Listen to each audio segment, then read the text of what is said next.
video kali ini saya akan menjelaskan tentang etika umum dan etika khusus, serta beberapa aspek seperti manfaat etika, cara penerapan, dan pembinaan etika itu sendiri, serta bagaimana sumber etika itu. Yuk mari kita simak.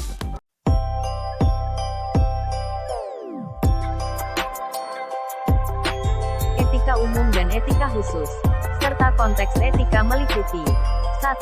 Beberapa aspek etika ADEM. 2. Sumber etika 3. Penerapan etika 4. Manfaat beretika 5. Metode pembinaan etika. Etika umum melahirkan teori, sedangkan etika khusus melahirkan etika individual dan etika sosial. Etika umum lebih bersifat deskriptif, sedangkan etika khusus lebih bersifat normatif. Sifat deskriptif etika umum terlihat dari paparan filosof tertentu pada ajaran, doktrin, atau teorinya. Beberapa aspek etika dalam administrasi publik. 1. Prinsip demokrasi.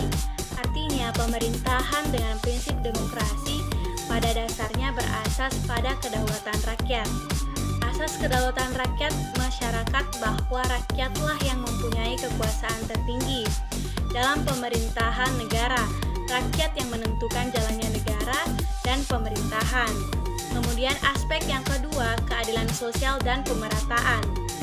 Keadilan sosial dan pemerataan, kesejahteraan tercapai apabila terjadi ketimpangan distribusi hasil-hasil pembangunan antara kelompok masyarakat yang kaya dan miskin, serta antara daerah yang wilayahnya geografis antara perkotaan dan pedesaan.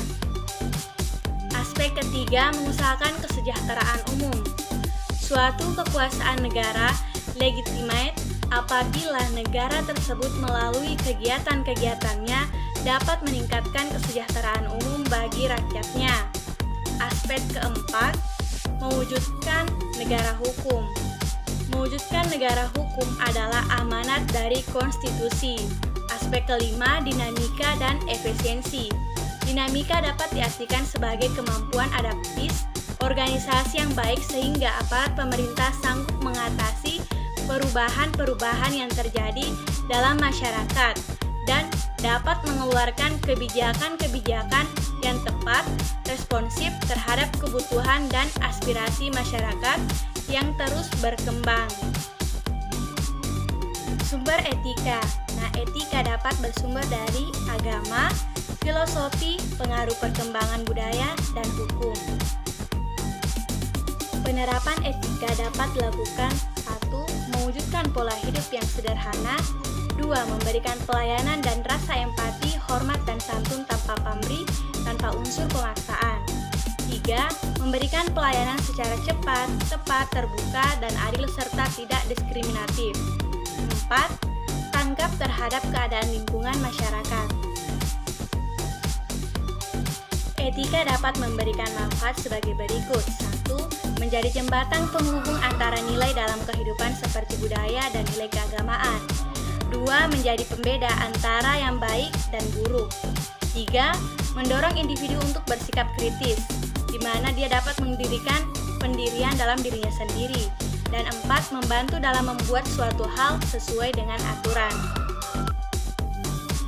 Pembinaan etika dan moral adalah suatu arahan, bimbingan, dan tindakan yang dilakukan oleh guru kepada peserta didik untuk memperbaiki perilaku peserta didik menjadi lebih baik sesuai dengan adat dan kebiasaan, sehingga peserta didik dapat memahami mana perilaku yang baik dan buruk sesuai dengan ajaran Islam.